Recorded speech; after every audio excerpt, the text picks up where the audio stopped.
ప్రియ దేవుని బిడ్డలారా, బైబిల్ చదవటం వినటం వల్ల మనలో విశ్వాసం పెరుగుతుంది. మన మార్గానికి త్రోవ చూపుతుంది. సమస్త జనులను శిష్యులనుగా చేయుడి మత్తయి 28:19 వచనంలో దేవుని వాక్యం తెలియచేస్తోంది. తెలుగు బైబిల్స్ను ఆర్ఆర్కే మూర్తి గారు రీసెర్చ్ చేసి విశ్లేషణ చేసిన బైబిల్లోని ప్రతి అధ్యాయాలను వచనాలను వరుస క్రమంలో అనగా ఆదికాండం నుండి ప్రకటనా గ్రంథం వరకు ఇవ్వబడుతుంది. ప్రతి ఒక్కరూ ఆధ్యాత్మికంగా విశ్వాసంలో బలపడి మీ జీవితంలో ఎదుర్కొంటున్న సమస్యల నుండి విడుదల పొందండి. ప్రతి ఒక్కరూ మీ దీవెన టీవీని సబ్స్క్రైబ్ చేసి ఈ వాక్యాన్ని లైక్ చేసి మీ మిత్రులకు బంధువులకు షేర్ చేయండి. దేవుని సువార్తను ప్రకటింపబడుటలో మీరు పాలిభాగస్తులు కండి. కృపా కనికరములు గల మా దేవా, నీకు మా హృదయపూర్వకమైన కృతజ్ఞతాస్తుతులు. నిన్ను స్తుతిస్తున్నాము, నీకే మహిమా ప్రభావాలు ఆరోపిస్తున్నాము. నీ వాగ్దానములపై నిలిచి ఉన్నాము, నిన్నే నమ్ముకున్నాము. నీవే మొదట మమ్మను ప్రేమించావు, అదే ప్రేమతో మేము నిన్ను ప్రేమిస్తున్నాము. అదే ప్రేమతో తోటివారిని కూడా ప్రేమిస్తున్నాము. మమ్మలను ఏర్పరచుకున్నావు, లోకములో ఫలించుమని ఆజ్ఞాపించావు. దేవా, నీవు మాకిచ్చిన వాక్యము ఎంతో అమూల్యమైనది. నీ వాక్య సత్యాలను మా హృదయాలపై ముద్రించండి ప్రభు. ఆశీర్వదించి వారి కుటుంబాలను కాచి కాపాడుమని వేడుకుంటున్నాము. ప్రపంచమంతటా సువార్త ప్రకటనలో మీ బిడ్డలు పురోగమించున్నట్లు మీ కృప అనుగ్రహించండి. పిల్లలను దీవించండి. బాలల మధ్య సువార్త సేవ చేసే సేవకులను, సేవకురాండ్రను బలపరచండి. రోగులను, బలహీనులను స్వస్థపరచండి. యువతీ యువకులు నీయందు విశ్వాసముంచి నీకు శిష్యులు, శిష్యురాండ్రై నమ్మకమైన సాక్షులై భూదిగంతాల వరకు తమ ప్రయోజనాన్ని విస్తృతపరుచుకోగల కృపను అనుగ్రహించండి. సంఘ ఉద్యమము కొరకై ప్రార్థిస్తున్నాము. కాపురులను దీవించండి. సంఘాలు బహుగా ఎదగాలని మీరు కోరుతున్నారు. సంఖ్యలోనూ ఆధ్యాత్మిక అనుభవంలోనూ నీ సంఘాలు ఆరోగ్యవంతంగా ఎదుగునట్లు నీ కృప అనుగ్రహించు స్వామి. నేటి వాక్య ధ్యానమందు మా శ్రోతలను అధికముగా దీవించుమని యేసు నామమున ప్రార్థిస్తున్నాము తండ్రి. ఆమేన్. ప్రియ శ్రోతలారా, గత పాఠంలో 103వ కీర్తనలో మనము కొన్ని సత్యాలు నేర్చుకున్నాము. దేవుడి చేసిన మేళ్లకు దేవుణ్ణి స్తుతించాము. దేవుణ్ణి హృదయపూర్వకంగా స్తుతించాలి. పెదవులతో దేవుణ్ణి స్తుతించి ప్రయోజనం లేదు. అంతరంగమున ఉన్న సమస్తము దేవుణ్ణి స్తుతించాలి. పరిశుద్ధాత్మ నడుపుదల లేనిదే ఎవరూ దేవుణ్ణి అర్థవంతంగా స్తుతించలేరు. దేవుడు చేసిన మేళ్లు ఎన్నో ఉన్నాయి. దేవుడు మన పాపాలు క్షమించాడు. పాపక్షమాపణ లేనిదే స్వస్థతల వల్ల ప్రయోజనం లేదు. యేసుక్రీస్తు మన పాపాలు క్షమించాడు. అన్నిటినీ మించి దేవుని కృప మనకు కావాలి. దేవుడు మనల్ని ఎంతో ప్రేమిస్తున్నాడు. మన బలహీనతలను ఆయన ఎరుగును. మనకు మహోజ్వలమైన భవిష్యత్తు ఉన్నది. ఇప్పుడు మనము 104వ కీర్తన వినబోతున్నాము. ఇది కూడా సృష్టిని గురించి రచించబడిన కీర్తన. మొదటి వచనం, నా ప్రాణమా యెహోవాను సన్నుతించు. యెహోవా నా దేవా, నీవు అధిక ఘనత వహించిన వాడవు. నీవు మహాత్యమును ప్రభావమును ధరించి ఉన్నావు. మన దేవుడు సృష్టికర్త. వస్త్రము వలె వెలుగును నీవు కప్పుకొని ఉన్నావు. తెరను పరచినట్లు ఆకాశ విశాలమును నీవు పరచి ఉన్నావు. దేవుడు సృష్టి ఆరంభములో వెలుగు కలుగుగాక అన్నప్పుడు వెలుగు కలిగింది. అలాగే రెండో రోజు దేవుడు జలముల మధ్య ఒక విశాలము కలిగి ఆ జలములను ఈ జలములను వేరుపరచాలన్నాడు. దేవుడు ఆ విశాలమును చేసి విశాలము క్రింది జలములను వేరుపరిచాడు. దేవుడు భూమి ఆకాశాలను సృజించాడు, మేఘాలను సృజించాడు. జలములలో ఆయన తన గదుల దూలములను వేశాడు. మేఘములను తనకు వాహనములుగా చేసుకుని గాలి రెక్కల మీద గమనము చేస్తున్నాడు. వాయువులను తనకు దూతలుగాను, అగ్నిజ్వాలలను తనకు పరిచారకులుగాను ఆయన చేసుకున్నాడు. భూమి ఎన్నటికినీ కదలకుండునట్లు ఆయన దానిని పునాదుల మీద స్థిరపరిచాడు. దానిమీద అగాధ జలములను వస్త్రము వలె కప్పాడు. కొండలకు పైగా నీళ్లు నిలిచాయి. దేవుడు గద్దించగానే అవి పారిపోయాయి. నీ ఉరుము శబ్దము విని అవి త్వరగా పారిపోయాయి. నీవు వాటికి నియమించిన చోటికి వెళ్లడానికి అవి పర్వతములెక్కాయి, పల్లములకు దిగాయి.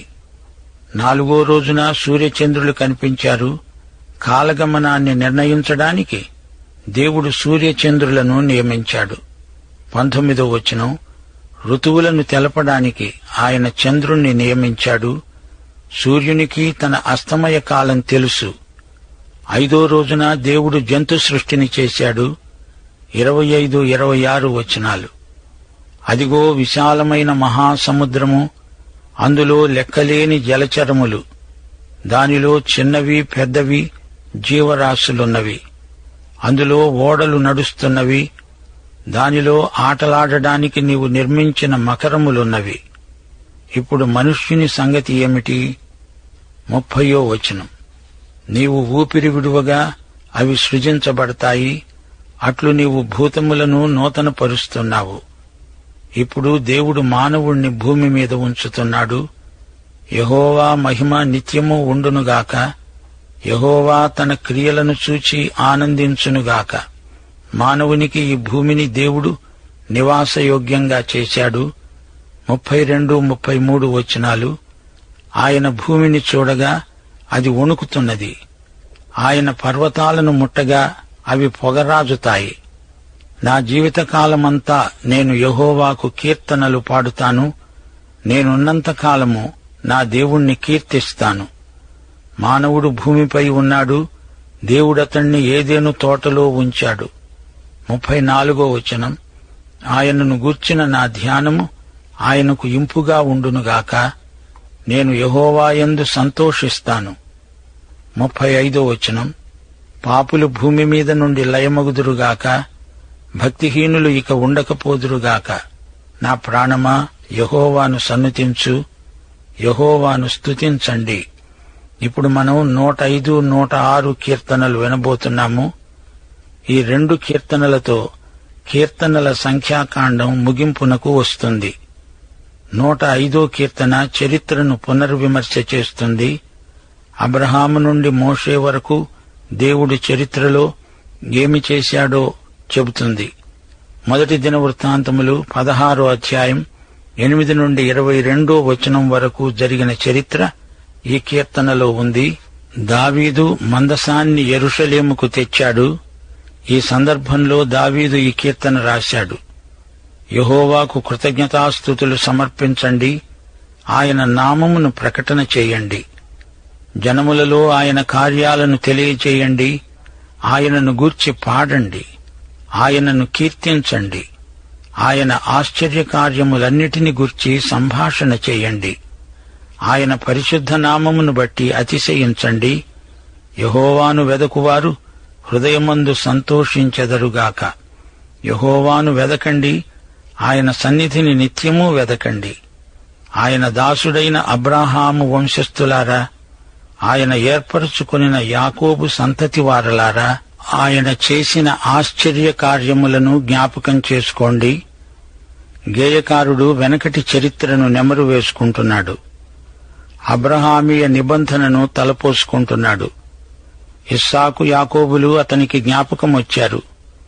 యోసేపు, ఆ తరువాత ఈజిప్టు అనుభవాలు అన్నీ అతని స్మృతిపథంలో మెదిలాయి. 23వ వచనం, ఇశ్రాయేలు ఈజిప్టులోకి వచ్చాడు. యాకోబు హాము దేశమందు ప్రవాసి. ఈజిప్టులో దేవుని ప్రజలు ఎంతో ఇబ్బంది పడ్డారు. 26, 27 వచనాలు, ఆయన తన సేవకుడైన మోషేను, తాను ఏర్పరచుకున్న అహరోనును పంపాడు. వారు ఈజిప్టు దేశీయుల మధ్య ఆయన సూచక క్రియలను, హాము దేశములో మహత్కార్యాలను జరిగించారు. 38వ వచనం, వారి వలన ఈజిప్టు వారికి భయం పుట్టింది. వారు బయలు వెళ్లినప్పుడు ఈజిప్టు వారు సంతోషించారు. 10 తెగుళ్లు గడిచాక ఈ ఇశ్రాయేలీయులు పోతే అంతే చాలు అనుకున్నారు. ఈ విధంగా ప్రజలు వాగ్దత్త భూమి దిశగా పయనించారు. దేవుని గొప్ప కార్యాలకు దేవుణ్ణి వారు స్తుతించారు. ప్రియశ్రోతలు, మీ వ్యక్తిగత గత జీవితాన్ని ఒక్కసారి వెనక్కు తిరిగి చూచుకోండి. దేవునికి కృతజ్ఞతలు చెప్పడానికి ఎన్నెన్నో కారణాలు మీకు దొరుకుతాయి. 106వ కీర్తన మరొక చరిత్రాత్మక కీర్తన. ఇది చాలా దీర్ఘమైన కీర్తన. 106వ కీర్తనతో కీర్తనల సంఖ్యాకాండం సమాప్తమవుతుంది. అరణ్య ప్రయాణంలో ఇశ్రాయేలు స్థితిగతులు ఇందులో వర్ణించబడ్డాయి. మొదటి వచనం, యెహోవాను స్తుతించండి, యెహోవా దయాళుడు, ఆయనకు కృతజ్ఞతాస్తుతులు సమర్పించండి, ఆయన కృప నిత్యము ఉంటుంది. ఈ కీర్తనలో పాపాలు ఒప్పుకోవడము, పశ్చాత్తాపము అనే అంశాలు చర్చించబడడం జరిగింది. 6వ వచనం, మా పితరుల వలెనే మేము పాపం చేశాము, దోషములు కట్టుకొని భక్తిహీనులమయ్యాము. శ్రోతలు, మీ గత జీవితంలోకి ఒక్కసారి చూడండి. యేసు ప్రభువును నమ్ముకుని ఆయన చేత పాపక్షమాపణ పొందిన వ్యక్తివైతే నీవు నీ దేవునికి కృతజ్ఞతాస్తుతులు సమర్పించకుండా ఉండలేవు. ఇది నిజం. నీ రక్షణను బట్టి దేవునికి కృతజ్ఞతాస్తుతులు. ఈ కీర్తనంతా ఇశ్రాయేలు విశ్వాసహీనత, దేవుని విశ్వసనీయత తేటగా వర్ణించబడినాయి. చరిత్రలో ఇశ్రాయేలు చేసిన పాపమే వ్యక్తిగతంగా నీలో ఉందేమో ఆత్మ పరీక్ష చేసుకోవాలి. 34వ వచనం, యెహోవా వారికి ఆజ్ఞాపించినట్లు వారు అన్యజనులను నాశనము చేయలేకపోయారు. దేవుడు తన నిబంధనను బట్టి వారిని శత్రువుల బారి నుండి కాపాడాడు. ప్రతిసారీ దేవుడు వారిని క్షమిస్తూ వచ్చాడు. మరొక తరుణం ప్రతిసారీ వారికిచ్చాడు. 47వ వచనంలో వారి దీన ప్రార్థన, అన్యజనులలో నుండి మమ్ములను పోగు చెయ్యి. 1 కొరింథీ 10వ అధ్యాయం 1 నుండి 13వ వచనం వరకు పౌలు ఈ చరిత్ర అంతా సంగ్రహంగా చెప్పాడు. వారిలో ఎక్కువ మంది దేవునికి ఇష్టులై ఉండలేదు గనుక అరణ్యములో సంహరించబడ్డారు. ఈ సంగతులు దృష్టాంతములుగా వారికి సంభవించి యుగాంతమందున్న మనకు బుద్ధి కలగాలనే వ్రాయబడినవి. ఇప్పుడు 107వ కీర్తన వినండి. 107వ కీర్తన నుండి 150వ కీర్తన వరకు ఈ వాక్య భాగమంతా ద్వితీయోపదేశ కాండంతో పోల్చబడింది. ఇశ్రాయేలు శేషిత జనాంగం సమకూర్చబడతారని ప్రవచనం. అయితే ఈ కీర్తనల్లోని సందేశం అన్ని కాలాలలో దేవుని బిడ్డలకు వర్తిస్తుంది. దేవుని దయాళుత్వం, సౌజన్యం ఈ కీర్తనల్లో వర్ణించబడింది. ఇది ప్రవచన కీర్తన. యూదులు వాగ్దత్త భూమికి తిరిగి వచ్చే ప్రక్రియలో ఎక్కడెక్కడో తిరుగుతారు. ఈ కీర్తనలో 4 చరణాలున్నాయి. పల్లవి 3 సార్లు పునరుక్తి అవుతుంది. 8, 21, 31 వచనాలు పల్లవి. ఆయన కృపను బట్టి, నరులకు ఆయన చేసే ఆశ్చర్య కార్యములను బట్టి వారు యెహోవాకు కృతజ్ఞతాస్తుతులు సమర్పించెదరుగాక. 1, 2 వచనాలు వినండి. దేవుని అదృశ్య హస్తం వారిని నడిపించింది. యాత్రికులను ఆయనే నడిపించాడు. యెహోవా దయాళుడు, ఆయనకు కృతజ్ఞతాస్తుతులు సమర్పించండి, ఆయన కృప నిత్యము ఉంటుంది. యెహోవా విమోచించిన వారు ఆ మాట పలికెదరుగాక. దేవుణ్ణి గురించిన సరైన అవగాహన ప్రజలకు లేదు. దేవుడు ఉన్నాడని, ఆయన ఎంతో మంచివాడని, కృపాసత్య సంపూర్ణుడని అందరికీ తెలీదు. విముక్త ప్రజలకు మాత్రమే తెలుసు. తూర్పు నుండి, పడమటి నుండి, ఉత్తరము నుండి, దక్షిణము నుండి, నానా దేశముల నుండి ఆయన పోగు చేసిన వారు, విరోధుల చేతిలో నుండి ఆయన విమోచించిన వారు ఆ మాట పలికెదరుగాక. ఇశ్రాయేలు ప్రజలను దేవుడు నలుదిక్కుల నుండి పోగు చేస్తున్నాడు. వారు అరణ్యమందలి ఎడారి త్రోవలో తిరుగులాడారు.